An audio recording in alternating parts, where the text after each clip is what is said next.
Hello world, Moss here. I'm a Florida-based DP and I'm going to be sharing some tips and secrets to lighting the perfect interview. So let's go ahead and jump right into this frame that I have up right here. All right, so here's a frame. Where do you think we start with this frame? Just baseline, what do you think is the most important? I'm here to tell you it's the location. You can have the best cameras in the world and the best lighting package in the world, but if your location is poo-poo, then it's like polishing a turd. You're not going to get much better in pre-production. Always try to strive to find, rent, or make the best out of your location if that takes art department or any way to find a better location, then you should do that.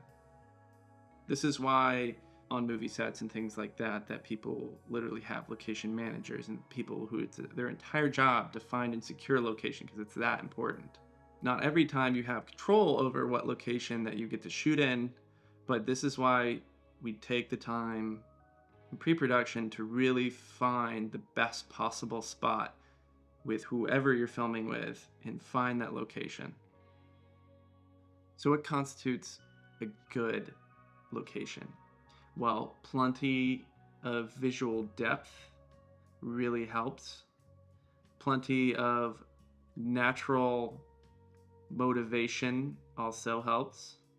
In this location, we had a lot of natural motivated light. And by natural, I mean they were practical, they were already in there, and we were going to use that.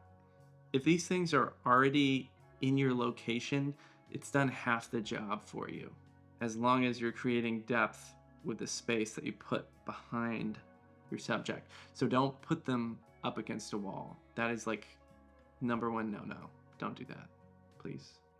The next thing that a lot of people don't think about is your room ambience.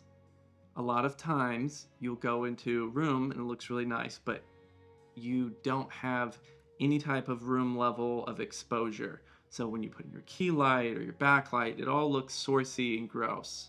And maybe you have one window, but it's not quite kicking enough. So find a room or location that has plenty of room ambience so you can shape the light. For instance, this frame right here, there's just plenty of light pouring in from these fixtures right here. And there are giant windows behind them as well. Next thing, your key light. A lot of the times people don't understand that in order to have a well-shaped key light is it needs to be really big, really soft, where it's not going to wrap around the subject. It's going to look sourcey or it's going to look hard. Whatever way you choose to make the key light soft, if it's a parabolic softbox or if it's a book light or if it's a book light with a parabolic softbox, doesn't matter. As long as that is large and soft and conventionally motivated by the practicals in the scene or a window or whatever you can do to make it make more sense in the shot per shot, that's usually the best way to go. Now there are circumstances that you don't do that, but those are a different case and we'll talk about that some other time. So contrast ratio is something that a lot of people don't deal with much with digital anymore. Originally, what cinematographers would do, or even photographers, mostly in film, is they would take meter readings of the light side versus the dark side and see how many stops difference there was and then calculate a contrast ratio. And that's really just done with your key and your negative fill. So really dialing in your contrast ratio and getting the perfect wrap of light across the face is something that I think isn't done enough anymore. You don't have to have a light meter. Nowadays, there are a lot of tools within your camera, or if you have an onboard monitor like a small HD where you can use EL Zone and really find the minute differences between the stops of light gradiating across the face. And so really working on finding out what is the most pleasing contrast ratio on the face is super important, using that neg. So we're just gonna bring in a little bit of neg here. This is neg. She's getting lots of shadow because we have a neg right outside of frame right there. The next tip I would say is to always try to give your subject a topper. And by that I mean some soft light overhead, maybe a little bit behind, really pushing down, pulling them out from the rest of the location. And in that way, it can feel like the location is lighting it. It's out of frame, and it feels like there are practicals overhead. And the way that your eye examines that, it feels like the subject is in the space. So we're just gonna say, there's light coming down. There's light coming down. There's a light up there. A wise man once said, backlight everything. That's pretty much true, but to an extent.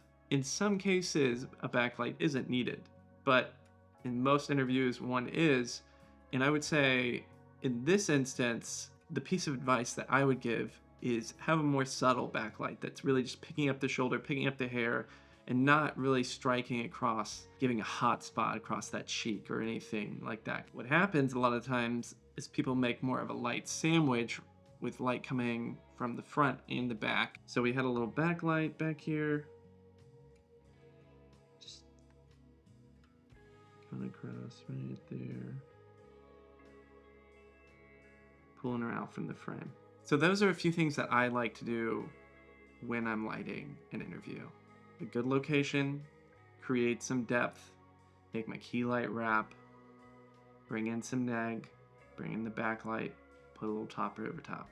And yeah, that's about it for now. There are a few more things that go into frames like this, and we can go into that in another video. But let me know what you think. Let me know if you have any thoughts on this or if I'm completely wrong. Yeah, that's about it. I'll see you next time.